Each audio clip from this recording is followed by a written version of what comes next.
السلام عليكم ورحمة الله وبركاته.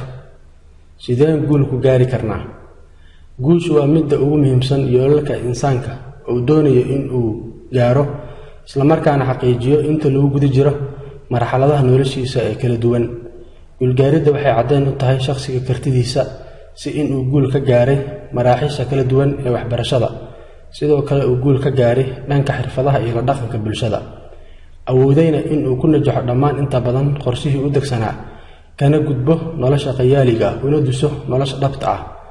Haddaba maqaalkaani waxaan ku soo bandhigi doonaa qodobo muhiim ah oo shakhsiyaadka raba in ay guul gaaraan ku qasbaya in ay raacaan. Qodobka koowaad waa inaad tahay qof isku kalsoon, waa inaad naftaada ku qabtaa kalsooni heer sare ah.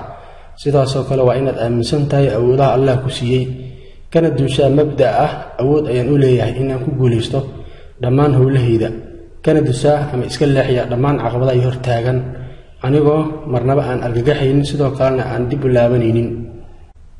Qodobka labaad isku tasho, waa inaad tahay qof isku tashada oo aan dad kale ku tiirsanayn ama aadan ka sugin ruux kale inuu ku gaarsiiyo guul.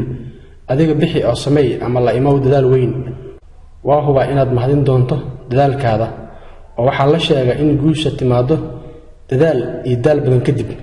Iskan ogow in wada fudud ama sahlan aysan guul ku gaarsiinaynin.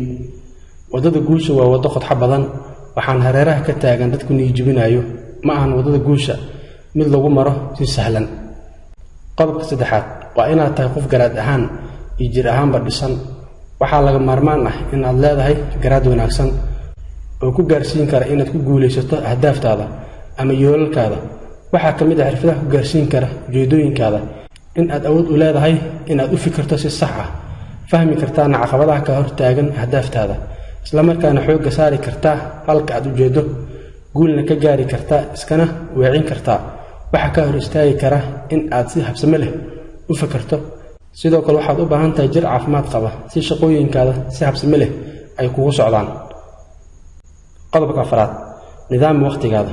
Waqtiga waxaa lagu tiriyaa waxyaabaha udubdhaxaadka u ah ama ka dambeeya in qofku uu gaaro guulo kala duwan. Waqti oo beel dareeso waa aasaaska guuldarrada. Waqti oo si qurux badan u nidaamsan waa guusha bilowgeeda. Qodobka shanaad deji qorshe, waa in qorshahaada ku salaysnaadaa fahamka deegaanka aad ku nooshahay, karataana xuduudda awoodahaada iyo fursadaha aad haysato, kadibna aad ku dul dhistaa ahdaaftaada, dejisaana waqti xadidan oo aad guul kaga gaari kartid qorshaha ku degsan. hawshaada waa inaysan noqonin mid isku dhex yaacsan. nidaam la'aanta waxay sababtaa guuldarro, khasaaro iyo dib u noqosho. qodobka lixaad ha ka baqin fashilka ama guuldarrada. fashilka waa bilowga guusha. haddaad akhriso qisooyinkii shakhsiyaadkii guulaystay waxaad arkaysaa in badan fashilmeen, sidoo kalena aysan isdhiibin, isku dayeen marar badan in ay guul gaaraan. markay kufaan dib ayay u istaagi jireen ilaa markii dambe ay guulaysteen.